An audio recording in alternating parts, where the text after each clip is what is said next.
What's going on, everybody? Josh Engleman for Awesemo.com, and I am back with my NBA DFS contenders on DraftKings for Monday, May 10th. Now, be sure to hit that like button, subscribe to the channel, and hit the notification bell so you know when this and all of our other content goes live.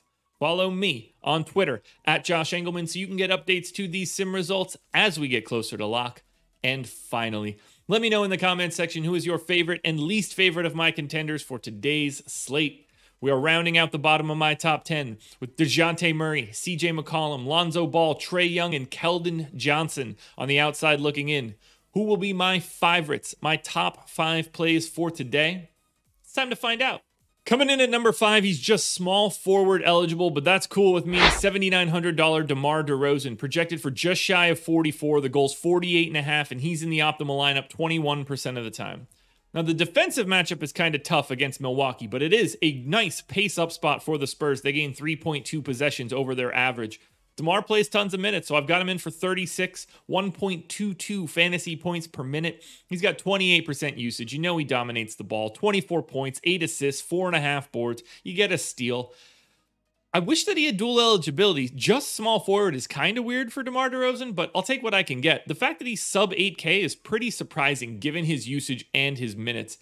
While I don't love the fact that he's going up against Milwaukee, in the past I haven't liked him going up against Milwaukee, and he set the Toronto Raptors scoring record. Now, obviously that's a couple years ago, but even still, I have no issue going to DeMar DeRozan today.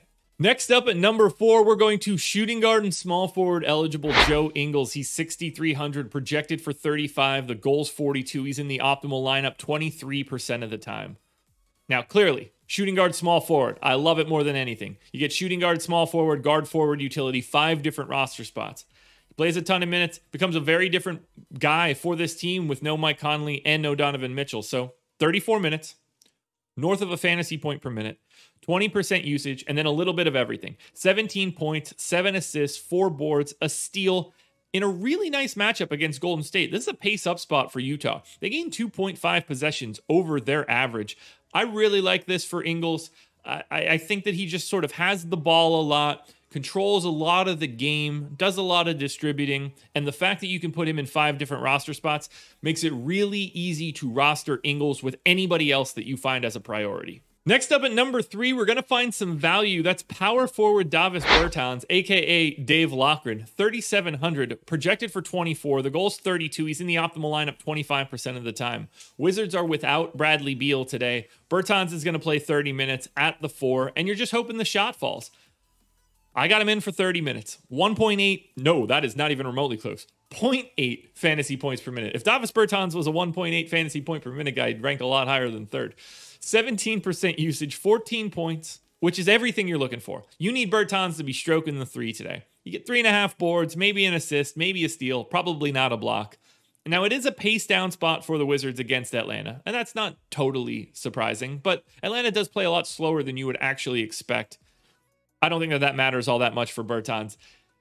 Russ is going to try to get to the rack. Hopefully they can swing that out to Bertans, knock down that 3 in Beal's absence. So that's where I'm looking right now. I wish that he had more than power forward eligibility. It'd be cool if he was power forward center or something along those lines, or even small forward power forward. But at a sub 4K price tag, playing 30 minutes or more, Bertans looks like a value piece, and you're going to need him today. Now, I know that people are going to lose their mind here, the fact that he is number 2, and I want to be clear here. I expected him to be number 1, but there's a reason that he's not, and it's Russell Westbrook. He's point guard eligible. He's still stuck at 11K. I've got him projected for 61.8. The goal is 61. So I think he hits the goal 53% of the time. He's in the optimal lineup 31% of the time. The real problem here is that there's not really a ton of value. That's why Bertans is showing up in the number 3 spot. There aren't a ton of pay down options right now, and everything is sort of concentrated in the upper mid tier. As news comes out throughout this day, Russell Westbrook is going to rise more and more and more to the point where he is definitely going to be, I expect, the number 1 contender on today's slate. I've got him in for 40 minutes, 1.5 fantasy points per minute, 35% usage, and then a bonkers stat line.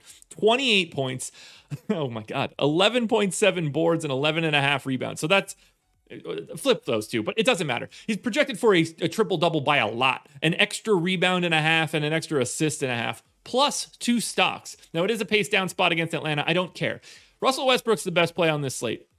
He's the biggest lock to go for 50 plus, bar none. 60 is a coin flip, which means 70, 80, 90. That is very much on the table. This is just a price thing for the morning. He will be the number one contender throughout the day. He just isn't right now because we don't have that news yet. Don't think twice. He's the pay up option you want. Bar none, no doubt about it. Play Russell Westbrook on DraftKings today. It's too good.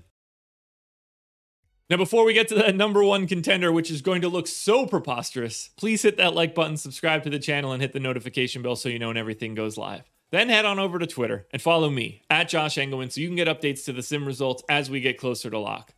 Finally, let me know in the comment section who is your favorite and least favorite of my contenders for today's slate. That's what I want to know. And if you see someone that you thought was going to be on this list that isn't, please let me know in the comment section. I need to know what I'm missing. I can hear the groans already. Number one contender is power forward center eligible Dean Wade. And he runs hand in hand with Russ because there aren't that many pay down options. So power forward center eligibility helps to fit you in more than one spot. He's only 3,400 and I've got him projected for 32 minutes. That's 25.5 points. The goal is 30.5. He's in the optimal lineup 39% of the time. He's a 0.8 fantasy point per minute guy in this spot, 15% usage, 11 points, 5.5 boards, 2.5 assists, in a massive pace-up spot against a bad defense. They gained 4 possessions over their average against an Indiana team that is terrible defensively with no Miles Turner. I know how ridiculous it must seem to see Dean Wade at the top and Russ second, but this is an optimal lineup calculation. That's it. These aren't my opinions. This is just data. And for Russell Westbrook to get higher, we need more cheaper guys to be able to push him up in lineups. We don't have them yet. And that is why we see Dean Wade, a guy that's going to play north of 30 minutes in a pace up spot, get such concentrated, optimal ownership. Got to stop punching the mic while I do this. As that news comes out, Dean Wade's percentage is going to come down. Other sub 4K guys will rise. And all of that combination will push Russ up. That is what's going to happen unless no news from what I have right now comes out throughout the day, which I don't expect. So assume that these guys flip-flop and Dean Wade falls. I expect Dean Wade and Bertans to fall down into like the 6 or 7 range. Other guys will rise. So Dean Wade, just like everybody expected today, is the number one contender on DraftKings for today. I can't even say it out loud. It sounds so ridiculous. Alrighty, folks, that will do it. Those are my NBA DFS contenders on DraftKings for Monday, May 10th. I know that I normally tell you guys to check out my Twitter for updates to my sim results. I can't remember if I said this in the FanDuel video or this video, or if I'm repeating myself for the second time. There's not going to be an update today on Twitter. Today is my anniversary. I am going out with my wife tonight. I'm not going to be at the computer. Apologies for that. I'm just not going to be around, but we'll be back again for it tomorrow. Process show is in the books. Go watch that. Strategy show with Lafayette at 10 o'clock, and the FanDuel version of this video is out there as well. Good luck tonight, everybody. We've got 4 more this week of the contenders before we end the regular season, but don't worry. Contenders aren't going anywhere. They're sticking around for the playoffs. Good luck, everybody. Please hit that like button. I'll talk to you again tomorrow morning.